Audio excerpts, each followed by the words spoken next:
have really been going through kind of a slow death in their work. Their productivity has been questioned as we're working from home.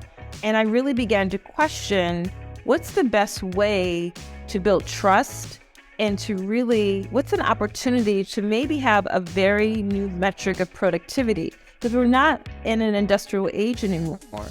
All of the old productivity metrics were based on these assumptions that we were kind of cogs in the wheel.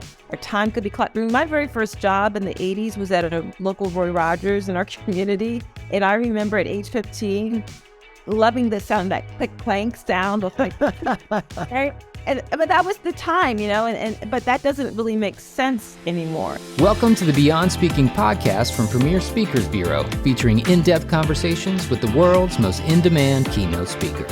Hi, I'm Brian Lord, president here at Premier Speakers Bureau. I'm excited to have with us today Natalie Nixon. Natalie is a creative strategist and the creativity whisperer for the C-suite. She's the author of the award-winning book, The Creativity Leap: Unleash Curiosity, Improvisation, and Intuition at Work. She's been ranked among the top 50 keynote speakers in the world by real leaders and is valued as accessible expertise on creativity, the future of work, which I think is really important right now, and innovation. She's the president of Figure 8 Thinking, and she advises leaders on transformation, having worked with companies like Comcast, Deloitte, Salesforce, and being in Forbes, Fast Company, and Inc. So Natalie, thank you so much for joining us today. Hi, Brian. Thanks so much for having me. So I'm curious, how did you get into curiosity? To not be too silly, but I love being curious because we have so much that focuses on hard things, and curiosity, I think, is a hard thing that seems easy. Yeah, it's on the surface very easy, but it's actually something that I don't see enough organizations or companies baking into their culture. And I think a lot of that has to do with the fact that many of us have been shamed at some point during our learning experiences or early on in our careers, where we dared to raise our hand, ask a question, and either the reception was giggles, laughter, even worse, we were ignored. Also, most of us did not have an educational experience where we were really encouraged to trust the process, to engage in process, and to engage multiple possible outcomes versus an err on the side of certainty, fill in the dots, what's the right answer. And so what that's resulted in is a lack of curiosity, in my view. And I'm a big fan of the work of people like Warren Berger, who wrote a great book called A More Beautiful Question and the Book of Beautiful Questions. Warren's perspective, and I agree with him, is that we actually should teach how to ask questions. And in a corporate perspective, he also has a great idea, which I am an advocate for, which is that instead of companies having a mission statement, they should have a mission question. One of the things that questions do is, they open us up to multiple possibilities. They help us to imagine. And as we're all trying to innovate, you actually can't innovate unless you, as I've written in my book, The Creativity Leap, unless you ask a better friggin' question. And if you surround yourself with people of the same trainings, with the same sorts of schools, same backgrounds, you all tend to ask the same sorts of questions, and that really won't lead to innovation. So, I love asking questions. I mean, that was one of the things that I wanted to do, just because I'm curious myself. So I love your line of thinking, because that's the reason why I do this. I don't like boring. And so for me, the best way to learn is to ask other people questions, because everyone knows something more than you do. Yes. How does someone ask a better question? Well, I think it's important to first understand that there is what I call a taxonomy of questions. Not all questions are created equally. So there's what I call divergent questions, and divergent questions help us to get bigger and more expansive and larger in our thinking. So questions like why, what if, I wonder. There's literally nothing bad that follows the words I wonder. I wonder what would happen if I went, fill in the blank, right? And also, if you just pay attention to how you feel when you get to ask what if, I wonder, you literally have a lightness in your body physically. And another big idea that I'm a proponent of is that the future of work will require much more embodied leadership. Leaders that are connected to how they feel and to how the people with whom they're working are feeling as well. The other category of questions are convergent questions, questions that help us to get much more tactical and narrow in and focus. And those sorts of questions are questions like what and who and when and where.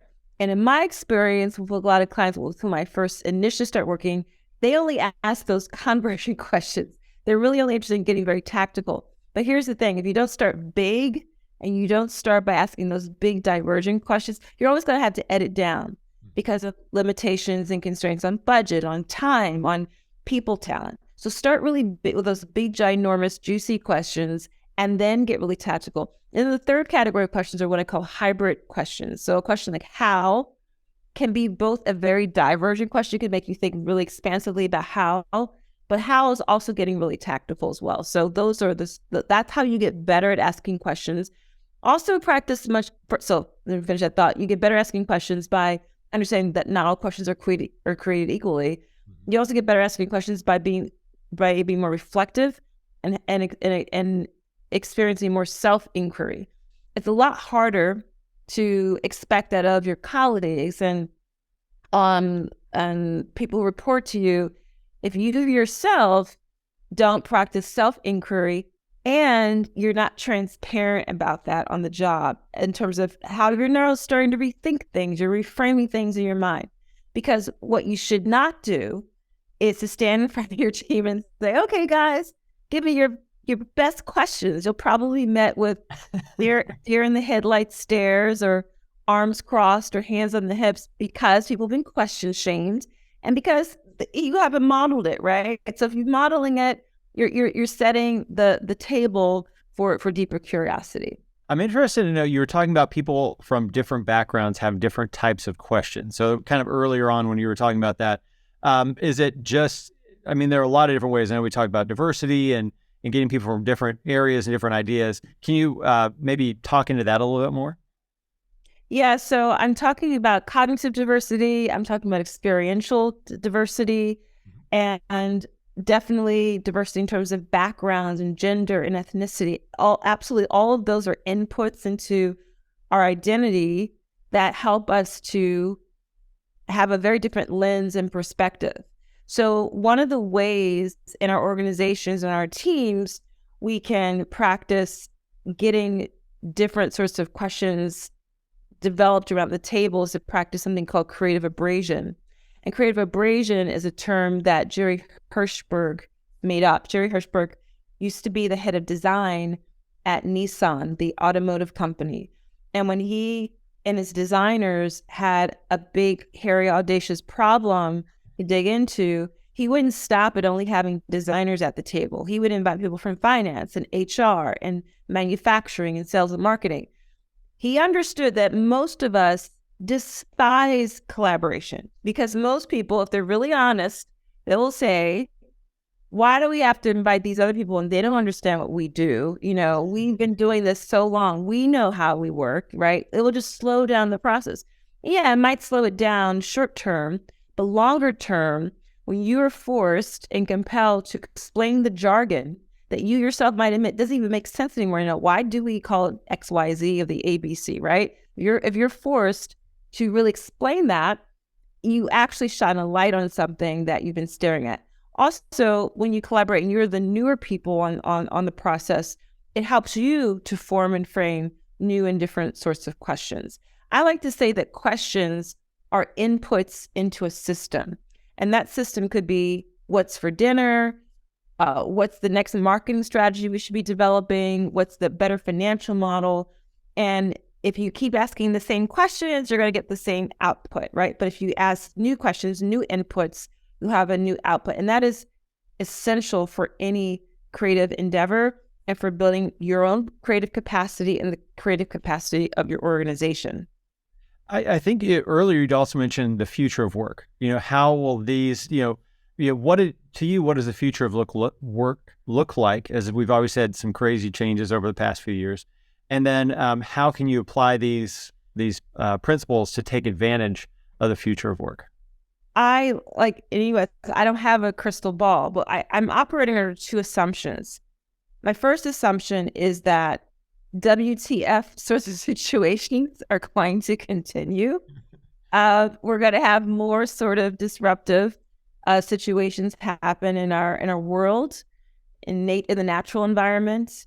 And the other assumption that I'm operating under is that algorithmic science is going to improve and it's going to become more normalized, right? So our access to AI and robotics and AR and automation is going to become even more saturated into our daily lives. So if we're operating under those two assumptions, that tech is going to be even more ubiquitous and more ordinary in our lives, and disruption is going to continue, your creative capacity is what you can control.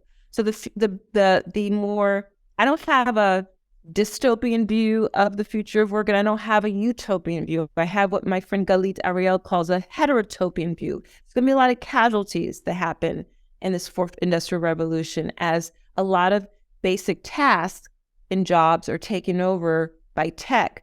The great news, however, is that if you're a leader, an organization that chooses to design work in a way where you allow for more room for the human to show up, then that's amazing. You'll be able to attract and retain the best talent, or where people increasingly have a lot of options, especially in what I think what we now call hybrid work will become very normalized. It's going to be called hybrid work. That's just the way we will work. And I also think there's a lot of more opportunity for us to flourish if we go about this in a much more intentional way. My next book is going to be about flourishing and doing that through what I call invisible work. And sometimes when I say invisible work, the first thing people think of is what feminists have thought of as invisible work, which is that the work that a gendered perspective of invisible work. So it's the work that women do that's unpaid, that doesn't get accounted for. When I talk about invisible work, what I mean is that 80% of our most productive selves is not done on the Zoom call. It's not done at the whiteboard. It's not trackable. It's the work and synthesis that happens in our brain when we're going for a walk, when we're daydreaming, when we're doodling, when we are recounting a conversation with a family member or a colleague, when we are being mentored or mentoring. And that's actually when there's very different neural synapses that are at work in our brain that help for that synthesis of those juicy ideas where real work gets done. So to flourish is really increasingly going to mean that you can expand in your life and work on your own terms and in a way that actually allows for more of the human to show up. Yeah, I like that. I mean, just like me, like listening to podcasts in the car or something like that. I mean, that's not time here. And then I'd be like, of course you could do these what if, like I'm trying to think what if as we're talking. I'm like, what if you put showers in offices and people are just, because that's where all the best ideas Hey, that's there we go. You can share that with Comcast and Salesforce and they'll, all work out. I like that. So what made you choose, I know we've talked a little bit about your former book, what made you choose this new one that you're working on? And as you've seen, like, when did you come up with the idea? Is it within the last 2 years? You're saying, oh, this is what the world looks like now? Or what prompted you to start? So the very first book I had published is a book called On Design Thinking. It's a book I edited. My latest book, The Creativity Leap, Unleash Curiosity, Improvisation, and Intuition at Work, came out in 2020 at the very start of the COVID-19 pandemic. And one of the ideas I put out in The Creativity Leap was this idea that creativity is our ability to toggle between wonder and rigor to solve problems. And my goal in that book was to really have people understand that creativity is not a nice to have, it's a must have. One of the things that has really risen, in my view, and garnered a lot of my attention is that people have really been going through kind of a slow death in their work. Their productivity has been questioned as we're working from home.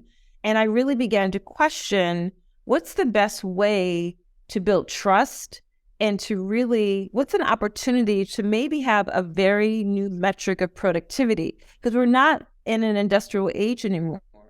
All of the old productivity metrics were based on these assumptions that we were kind of cogs in the wheel. Our time could be clocked. I mean, my very first job in the 80s was at a local Roy Rogers in our community. And I remember at age 15, loving the sound, that click clank sound. Of like, right? But that was the time, but that doesn't really make sense anymore. So what does make sense? And that's what I started to ask myself, and I started to wonder about that. So that's really what were the seeds that were planted through that book. And I have an article that came out in Fast Company about this idea of invisible work, and I'll share it with you, Brian, if you want to post it for listeners. Yeah. But that's really what has been the seed of my thinking about what's it going to take for us to flourish in a time where tech can do basic tasks, right? What's the kind of work that we want to design for ourselves and our colleagues? And there's a lot of cool opportunity. So this book will bring in a bit more of the wonder, but bring in a lot more of the neuroscience of creativity and a lot of interesting stories from people who are flourishing in some cool ways. I'm curious. So let's say you're a leader who wants to implement this, but you still have bean counters who want that are the time clock people. So you want to measure this invisible work. You've got time. You've got the bean counters. Where do you find that middle ground? If you're a leader who wants to make sure you don't totally leave out the people from the past, but look towards the future, how do you measure success in this way? Well, we have to do we have to explore very different and new types of metrics. And I'm still developing some of those ideas. But for example, what if we incentivized very different things? So, what if we not only our incentivization plans are not only based on outcomes, but we're also based on the process that people used, right? So we're paying attention much more to the how, right? The process that people are using to innovate, to produce. We're interested a lot more in building trust. We are going to, I'm predicting, make high touch moments premium because we will have the opportunity to not be face to face in real time, flesh to flesh a lot more. I'm very interested to see the ways and experiment of ways that people will use play and intuition and really level up intuition. If you listen closely to the origin stories of really successful business leaders, to a person, they will reference something as follows: something told me not to do the deal, or something told me to work with her and not him, even though her pedigree wasn't as snuffy. And I started listening to those sorts of origin stories when I was a professor. I created an executive MBA program that integrated design thinking into it. We would work with a lot of startup leaders. So what is that something I think is intuition? We don't talk about intuition in medical school, law school, or business school, and yet consistently it is an attribute of the way people make strategic choices.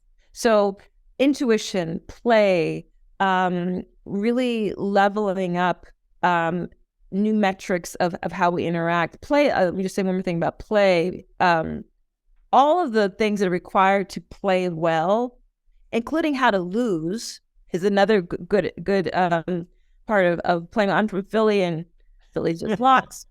Sorry to say, but with the World Cup going right now, I know that you're really engaging your community with that. And play really levels up executive leadership skills like actively listening, negotiation, collaboration, reframing, anticipating what's next, and losing, right? So those are the sorts of things that I think it's going to be really important for us to pay more attention to.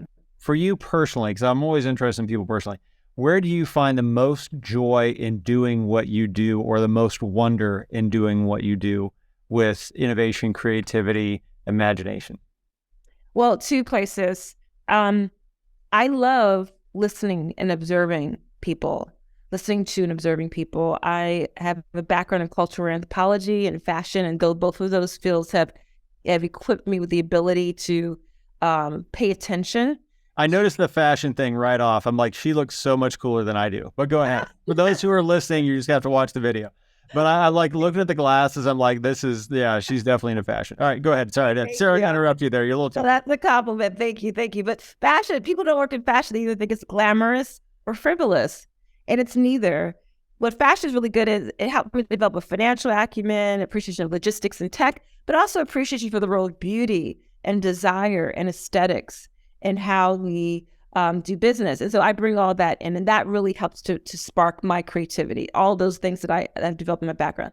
But the other thing that where I find that sparks my creativity is I am a clumsy student of ballroom dance. I actually just participated in a ballroom showroom yesterday. I posted on Instagram, and nice. Whatever is your jam, if it's auto mechanics or gardening or cooking or coding, I don't know, really dig into not being the smartest person in the room, for needing to learn how to ask new and different questions to bring it full circle to how we started our conversation, Brian, and to be more improvisational and to acting your intuition, what I call the 3 I's: inquiry, improv, and intuition. That for me totally exercises my brain in a different way, and it helps me to be more improvisational, curious, and intuitive in my own work.